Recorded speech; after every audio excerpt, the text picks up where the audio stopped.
Hi hello ఎలా ఉన్నారు? మీరు బాగున్నారా? నేను చాలా బాగున్నాను. ఈరోజు మనము ఒక న్యాచురల్ హెయిర్ ఆయిల్ గురించి తెలుసుకుందాం. ఈ హెయిర్ ఆయిల్ని మనము మన చుట్టుపక్కల దొరికే ఇంగ్రీడియంట్స్తో చేసుకోవచ్చు. అదేంటో ఇప్పుడు చూద్దాం.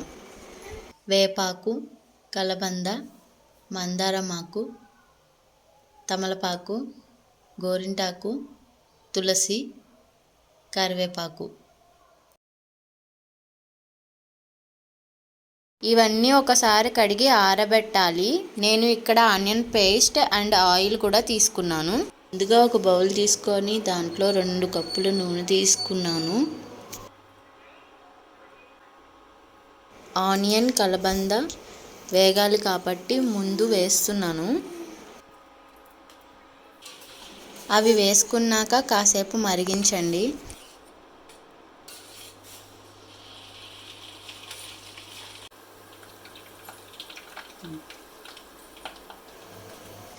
ఆకులన్నీ ఒక్కొక్కటి వేసుకుంటూ వస్తున్నాను. ఆకులు బాగా ఆరబెట్టిన తర్వాత ఈ ప్రాసెస్ స్టార్ట్ చేయండి. ఎందుకంటే నీళ్ళు ఉంటాయి కదా, ఆయిల్ వేస్తే చిటపట అంటాయి కాబట్టి బాగా ఆరిపోయిన తర్వాతనే చేసుకుంటే మంచిది. కడగాల్సిన అవసరం లేదు కాబట్టి నేను కడగలేదండి.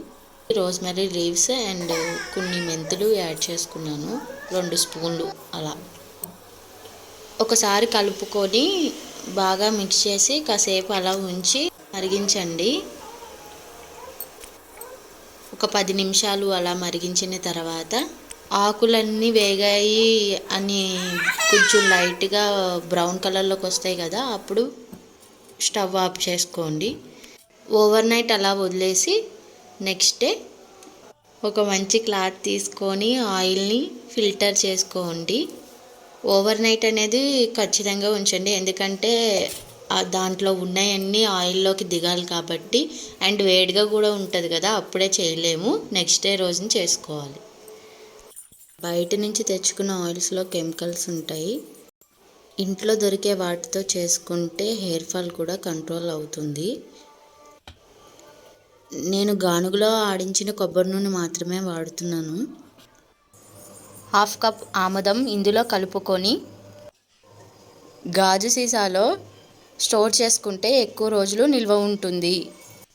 అట్లీస్ట్ ఈ ఆయిల్ని వీక్లీ 2 అప్లై చేసుకోండి. ఓవర్ నైట్ అయినా పర్లేదు. 4 to 5 minutes మసాజ్ చేసుకోవాలి. మసాజ్ చేసుకున్నాక బ్యాగీ మెథడ్ యూజ్ చేయండి. మా వీడియో కనుక మీకు నచ్చితే లైక్ చేయండి, షేర్ చేయండి, మా ఛానల్ని సబ్స్క్రైబ్ చేయండి. Thanks for watching.